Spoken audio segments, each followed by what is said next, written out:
maintenance, and I recommend we'll talk a little bit more about it when we get downstairs. Can she have someone seal it? That's what I was going to talk about downstairs, but I'll go ahead and say it now. Sealing is a tricky thing.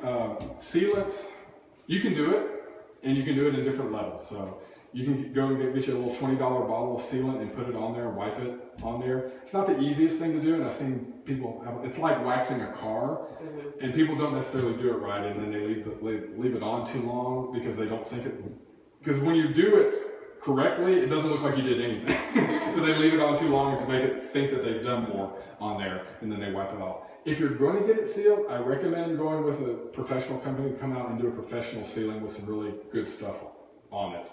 With that said, sealant is a very tricky thing. Sealant doesn't, a piece of granite is a living thing, and it has different characteristics along. All sealant does is fill in the cracks on things. People think of it as like acrylic, which if you ever go to Fuddruckers or something, you see the table has all the baseball cards and they layer acrylic on top of it. They think that that's what sealant's going to do. It doesn't act quite that way. It helps. It's not the cure-all for everything. Because sealant itself, if the parts of the granite aren't porous enough, it won't even take into it. So, and it just kind of wipes off at the molecular level.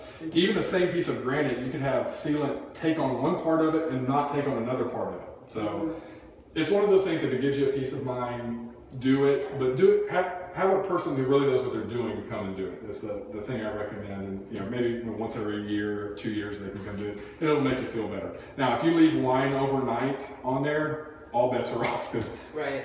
You need to maintain all. Exactly. Yeah. Don't drink red wine enough. I had one of my old homeowners, they did this. They had some kiwi in a plastic bowl. They left it overnight. The kiwi soaked through the bowl, soaked through their granite seal and into this granite. And theirs was it was kind of like this color, but it was a little bit wider. With this gray ring right in the middle of their counter. And I was like, how do you get it out? There's a product called poultice, which is like a clay stuff, and you basically spread it over there. It's like a paste, and you wrap it with saran wrap. And what it tries to do is tries to pull the oils out of it. It works better on oils than it does acid, which is the citric acid. And they tried it and tried it and tried it. A new slab granite. Yeah, really, for something like that. So, the best thing to do is just maintenance and preventative. Yeah. Don't be careful what you leave on. If you have granite, I recommend not even owning plasticware. Use glass like Tupperware and stuff like that. Then you don't have to worry about it as much.